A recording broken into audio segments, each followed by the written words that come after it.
Welcome back and good morning. It's a bright sunny Sunday morning here and it's apple picking time. Now we've picked up all of the windfall apples and there's not many apples left on this tree, but we're just going to pick this tree, and today we are going to juice the apples and turn them into apple juice to then ferment into cider, to ferment into vinegar. Not only going to grab the apples, I think I might grab some crab apples as well. We've got quite a few still on this tree, very dark flesh. They've got a bit of blight on them, so vinegar is probably the perfect thing to use them for. Oh, they're very tart, very tart, but that's the colour of the flesh. So if we throw the crab apples in, we will probably get a fairly pink cider out of this, so we end up with a pink apple cider vinegar. Well, quite a bit of ground fall there, so we'll go through those and check that they're okay. But as you can see, it's a stunning day here and it's time to pick apples. My husband has already started. Those are all the ones that are less than perfect. Well, most of them are terrible, they'll go in the compost pile, but these are going to become vinegar. Right, 2 boxes of apples and crab apples. We have our macerator and our catcher bucket. Over here we've got our cider press ready to go, and we've even got our supervisor making sure I'm about to do a good job. Let's crack on.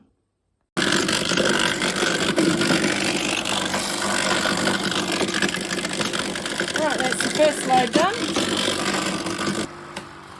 Right, let's get this into the press. So you can see the macerator's done a good job of slicing all the apple up. And you can see where the crab apples have turned everything quite pink. There's already a fair bit of juice collecting in the bottom of this container here. And it's already starting to run out of the press, so that's good. The sound we like to hear.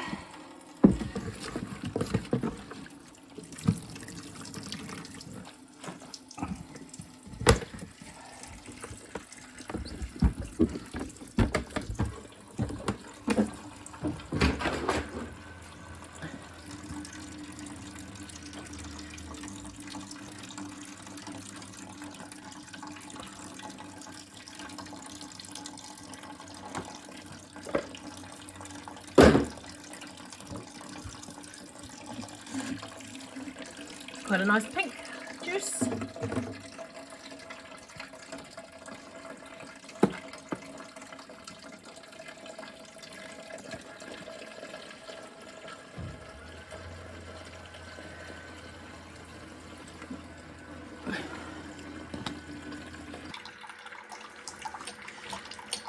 Look how easy it is to press down at this stage, and if I keep going, you'll see a veritable flow coming out that bottom there. There we go.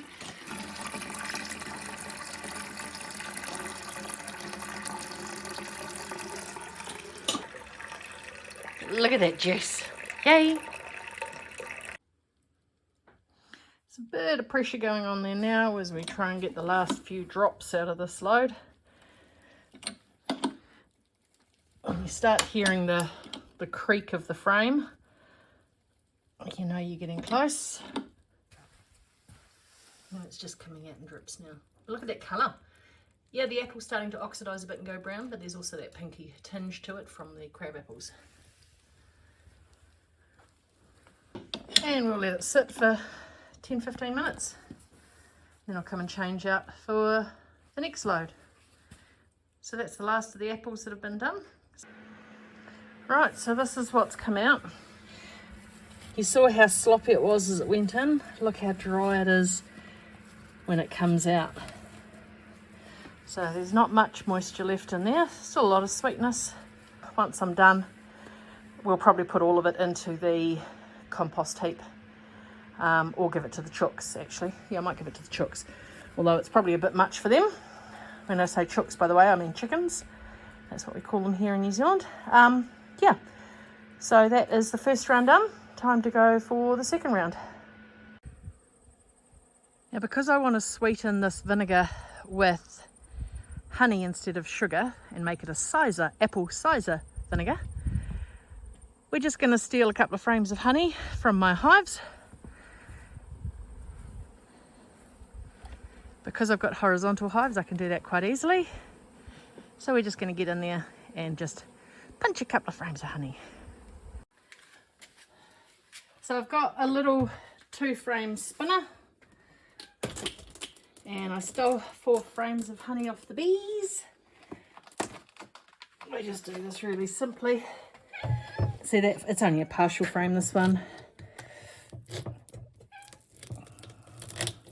I should use a proper uncapping knife and whatnot, but I don't have one because normally I use the flow hives. We're just gonna,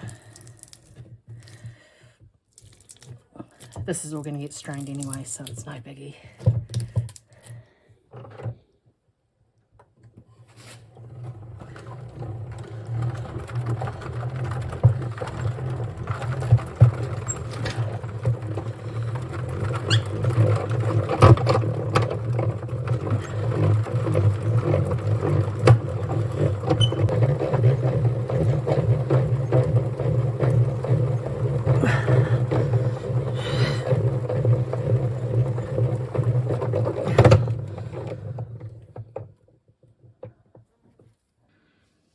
Here's the apple juice we got out of the press. These buckets are 15 litre food grade buckets. The one on the right is from the first load. We've got probably 10, maybe 11 litres there. And the one on the left, that was the second load. We got a full 15 litres out of that. So we've got, I'd say at least 25, maybe 26 litres. Here's our honey. So that's all the wax. I'm just straining the wax out. It's all the good gooey honey. So I'm probably going to ferment it directly in that container there. I've got a lid that's got that I've drilled a hole in for a bung. So we'll take the specific gravity of that, work out how much honey we need to get the starting point, and then from there we'll start fermenting it into cider. With our apple juice, and behind me you can see our honey that's straining the wax out at the moment. So we're going to get stuck into this. So what we need to do first of all is take a specific gravity reading to find out how much natural sugar is in this apple juice. Now everything I'm using here has been sanitized. That's the way we always start. Look at that colour.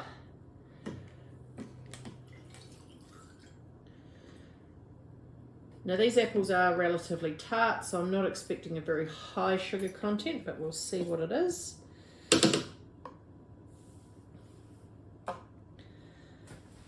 So we're aiming for a starting gravity of 1060 or 1.060. And this looks to be 1.042 or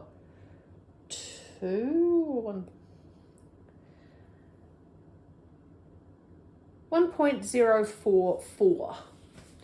So we need to add 16 points of gravity. We're going to do that by using honey that we took out of the hives this morning, instead of using sugar like I've shown you in previous videos. Now honey adds 31 points per 100 grams. So if you use 100 grams of honey in 1 litre of, or in a mix that is up to 1 litre, that will give you 31 points. Now we need 16 points, but we have 10 litres. So if we were to use, well, I'm guessing we've got 10 litres, we're just going to guesstimate. So if I was to use 500 grams of honey, that should get me the right amount.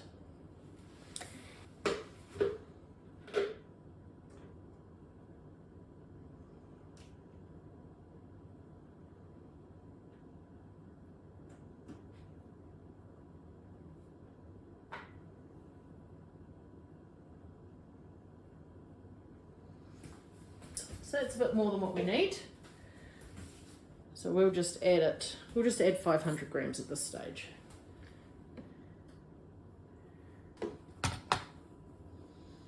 Right, that's 500 grams. So now we'll stir until it is well mixed in.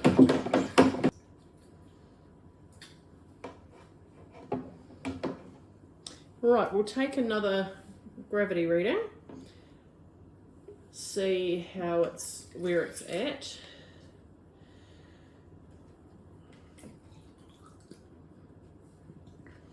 That's floating, yep. I'll just fill it up a bit more so it's easier to read.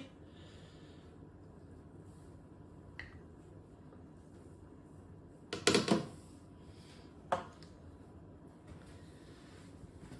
bubbles, there's always bubbles. Right, we wanted 1060 or 1.060, 1.056. I'm going to add just a fraction more.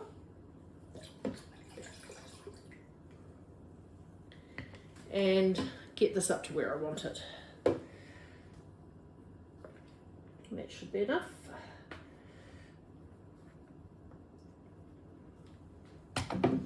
And we stir.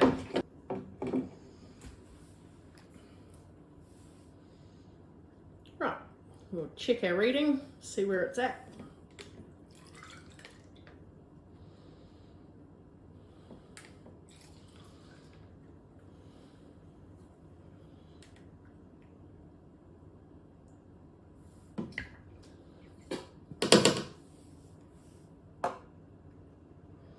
Perfect, that's exactly what we want.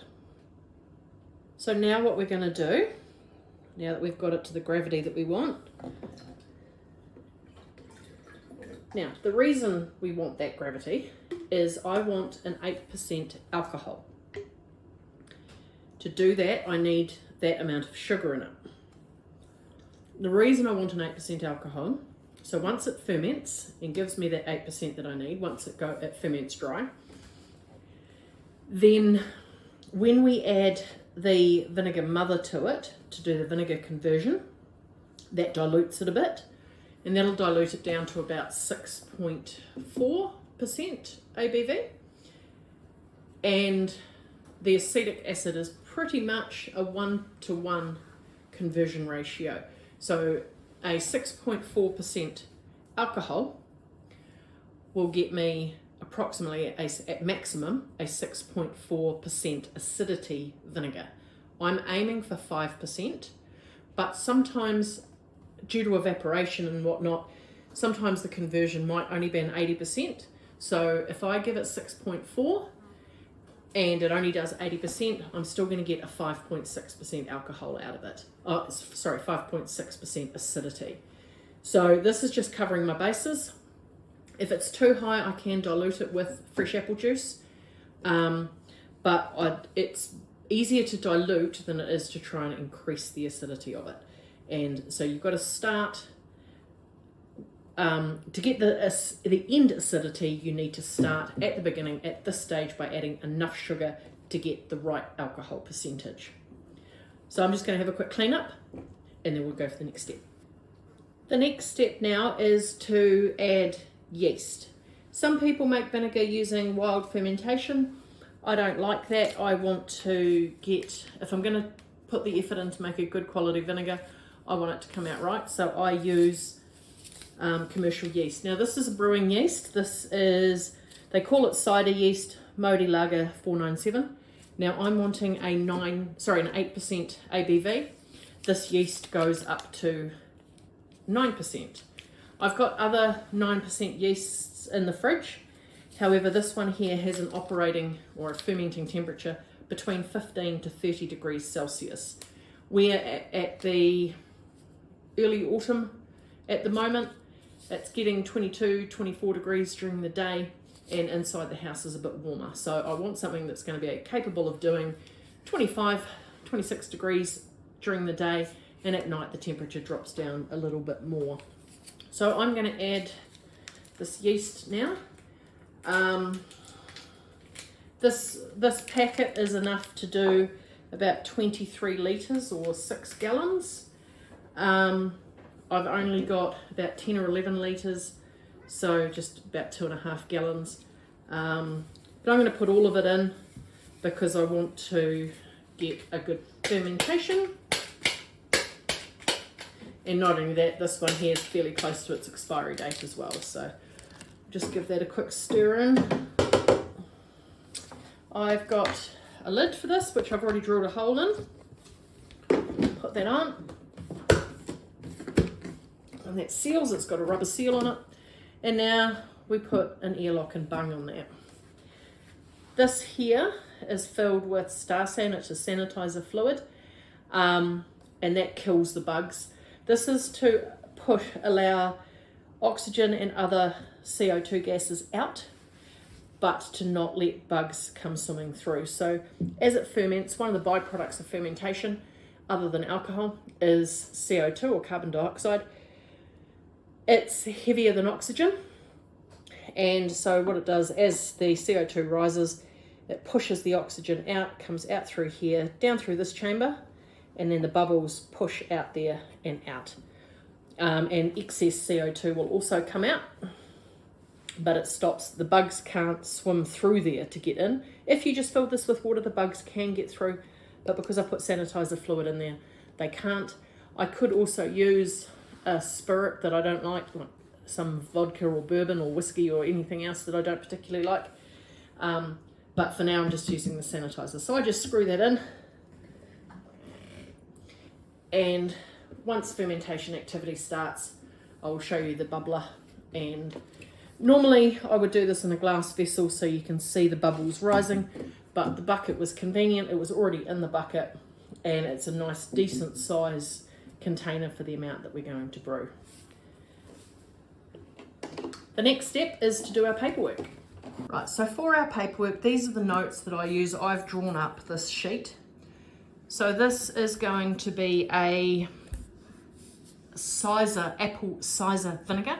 So what we're making effectively is mead because we've used honey. And an apple mead is called a cider. So we're going to call it an apple cider vinegar. Excuse my handwriting, it's hard at this angle. I'll leave the batch number till later. So we've started it today, which is the 19th of March 2023. Batch size at this stage, I'm just calling it at 10 litres. The yeast I'm using is the Modi 497. Starting gravity was 1.060. Now over here, let's put down what we had. So we had a crab apple juice, and I'm going to say 10 litres. Then we added honey, and by my calculations we added about 750 grams of honey. Then we added yeast, 1 packet, and that's it for now. So we've got our start date, so we know when we started it. So we'll come back to this, and I'm probably going to let it ferment for about 2 weeks. We'll come back, we'll test the gravity. If the gravity has gone down to 1.000, that means it's fermented fully dry, there's no more sugars left, and that's the point that I'm happy with to stop it. And then from there we'll inoculate it with a mother of vinegar and set it converting onto vinegar, or into vinegar, sorry. So I'll leave you for now. I'll show you the bubbler once we get some activity, and then I'll see you in a couple of weeks once it's fermented out. It's 5 a.m. the next day and I'm about to go to work, and we have airlock activity.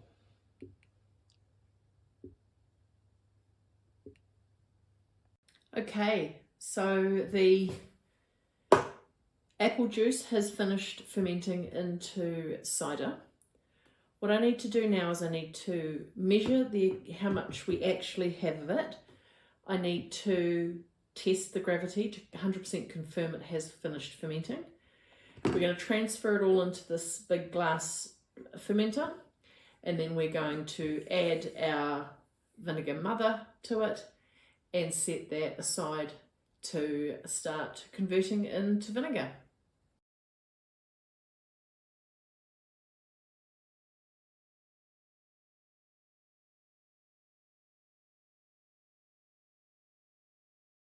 We've got exactly 11 litres in here.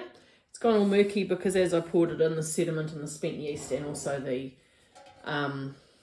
particles from the juiced apple went in there. So the hydrometer reading came out at 0.992, so it has gone very dry. And calculating that gives it an alcohol percentage of 8.9%. So that's fairly high, but I was aiming for 8%. 8.9 is perfectly fine. It does mean that I can get a higher vinegar percentage out of it if I want. But now we've got 11 litres. So now we need to add in 25% of that as the vinegar mother. So we'll use a 1:4 ratio. So if you go 10 litres divided by 4, that's 2.5 litres. We've got an additional litre, so 1/4 of a litre is 250 mils. Add that on to 2.5 litres, so we need 2.75 litres of mother. So I'm going to use my scales. It's just easier. These jugs aren't exactly terribly accurate. Now I've got a 2-litre jar of vinegar and a 1-litre jar of vinegar. These are from previous batches I've made. So this big jar, the 2-litre, is actually just a fraction over 2 litres. I do that because I want the least amount of head space, because I don't want it to start growing pellicles. So we just pour this in.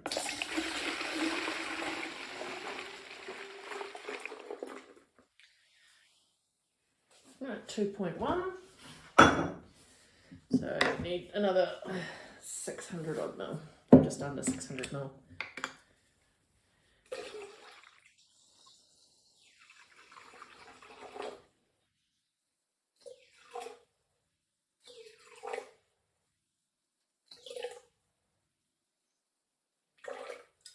Done.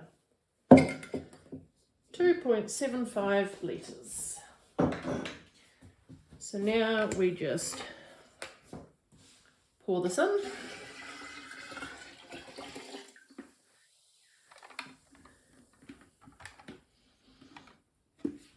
We get a sock on it to keep the bugs out and let the air in.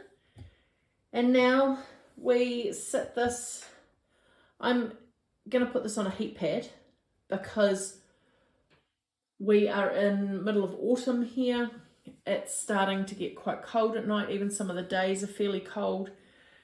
So it's been found that sitting this at about 25 degrees Celsius or 77 Fahrenheit is pretty much the ideal temperature to speed the conversion up. So I'm just going to sit this on a heat pad, which keeps it around about 25 to 77. So yeah, we'll do that and come back when it's time to start testing it.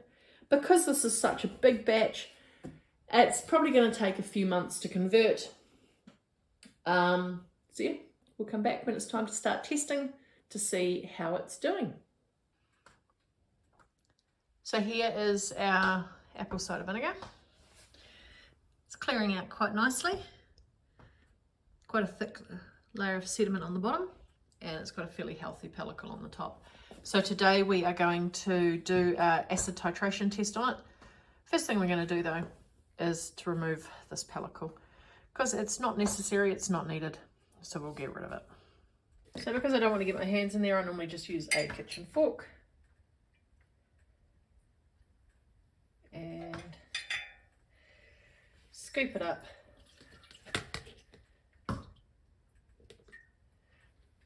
Into a jug.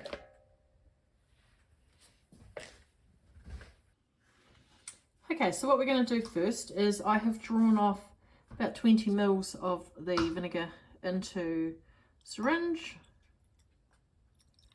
Just going to put it into there.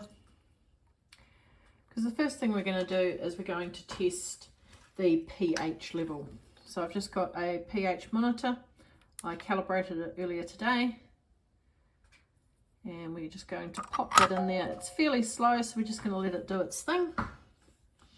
And in the meantime, we are going to set up our acid titration equipment. So we're using a magnetic stirrer today because it just makes it a lot faster. So into this, we are going to put 2 mils of our vinegar. Now these tiny syringes are just ones that I've acquired from my local vet clinic. Then we're going to use 20 milliliters of water. Now this is, I've already drawn it up, so I've measured everything already. And then we're going to add 3 drops of phenolphthalein, which is our indicator solution. 1, 2, 3. And now we'll pop a magnet into the container, into the little flask. We'll turn it on. You don't want it really high, you don't need a massive vortex going on. So just so it's spinning. That's perfect. Now what we're going to do is we're going to use sodium hydroxide in a 1% solution. And I've got 3 mils in a syringe here. Now if you look, this is sitting at 3.2 is our pH, so I'm quite happy with that. And so what we're going to do is just 1 drop at a time. We're going to add this. See how it goes pink and then flares pink and then dies down again. We're waiting till that pink flare doesn't die down.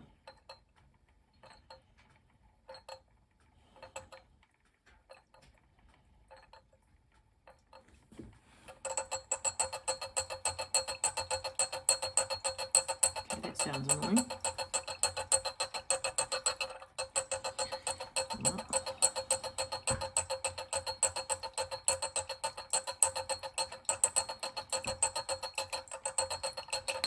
Right, there we go. So let's turn that off. So what we're going to do now is work out how much of the sodium hydroxide we have used. So we started off with 3 mils and we have used 1.2 mils. So what we now do, I don't know how well you can see that, we've got 1 mil and we've got 0.8 left, so 1.8. So we've used 1.2 mils. So what we do is we times that by 3, so that becomes 3.6. So our acidity percentage is 3.6%.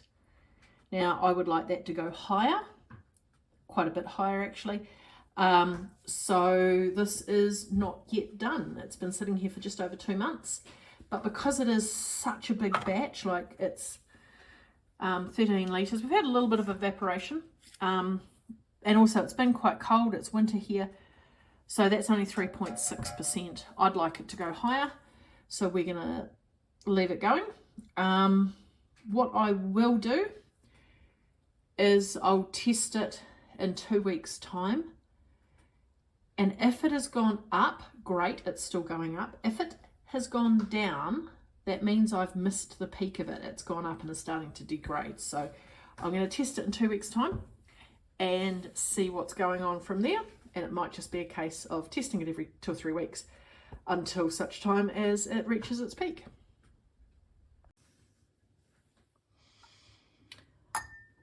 Okay, so we have used 1.35 mils. So let's do a little bit of maths. 1.35 times 3 equals 4.05. So last time we tested this, it was 3.6, so it is still going up, which is what we want. I'm going to give it a stir and I'll come back in 2 weeks' time. This is how you deal with this. You test it once, wait, and if it's not at the level you want, you wait 2 weeks, test it again, wait, test it again. As it starts getting close, you might test it weekly, but this is exactly what we wanted to know. The figures are still going up, therefore that means it's still working. So this is perfectly usable now as a 4% vinegar. That's what it needs to be legally in New Zealand. So I could bottle this now if I want, but I actually want it to go a little bit higher. I think it has the potential to do so. So I'm going to let it go for another 2 weeks. And we're back. So it's been a month since I last did a testing video where it was 4.05%. I waited another 2 weeks, tested it again. It had gone up to 4.15%. And then I've just done another test and it's dropped down slightly, down to 4.05 again, which tells me it has reached its peak and is now starting to degrade. So that means it's time to bottle it. I need to stop it. So how do you stop it? Well, you remove the presence of oxygen. So down the bottom here, you can see that sediment layer. Now, some people say that contains the mother. That's actually wrong. This is just sediment from the apple, from the juicing process. So we're going to remove this off the sediment. So what we're going to do, we're going to rack it into another vessel, and then from there we're going to bottle it. So racking simply means, it's used in winemaking, means transferring from one vessel to another. So this is just a smaller container. I've also had quite a bit of evaporation with this, so being able to put it into a smaller container, and that's just to get it off the lees or the sediment at the bottom, and then we'll bottle it. So to rack it, it's quite simple. We just remove our cover. Now this, I'm using a siphon. Just makes it a lot easier, and this has been sanitized. So I put that hose end into there.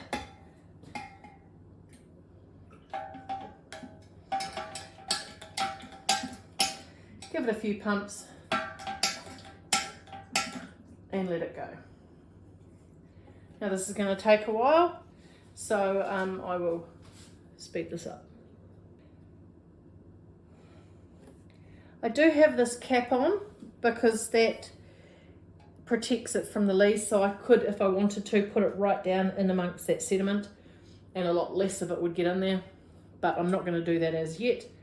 That will happen as I get closer to the bottom.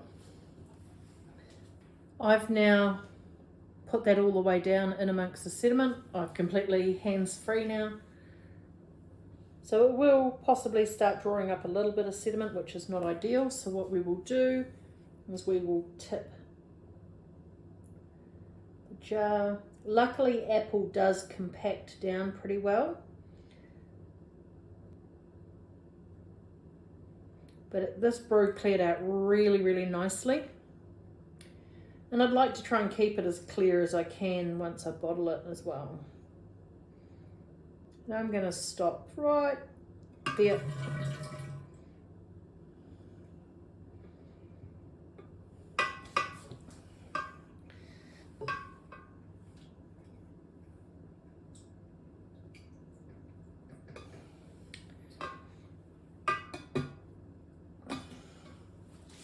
So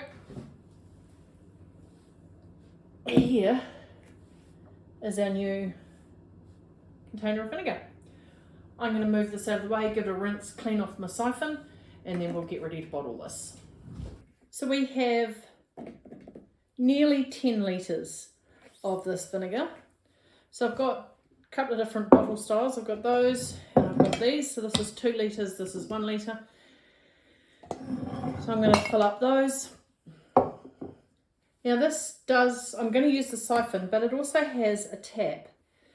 I don't really like using the tap for the simple fact that it does add a lot of oxygen to the mix, which means it can degrade a lot faster in the bottle. But to speed things up today, I'm going to put the 2 litre jars down below and use the siphon on those, and use the tap on the 1 litre jars. So I have rinsed out this siphon. Now I have taken the cap off the siphon because we've left all the sediment behind. That sediment cap isn't going to serve any useful purpose here. So I'll just start that one going and then use the tap and fill these up. So this way I can do 2 bottles at once.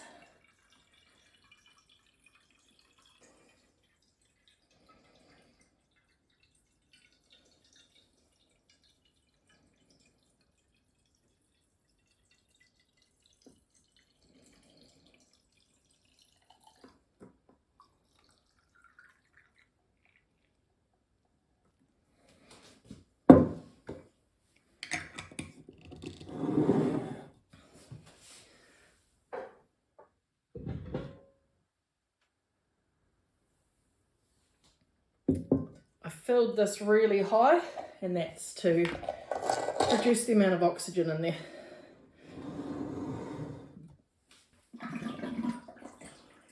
Okay, so I've pulled the siphon out now because we're getting to the bottom, and also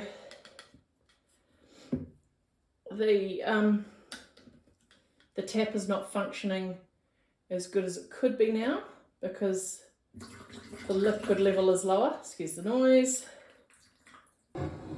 So this is where we're at. So we're just going to use the tap now.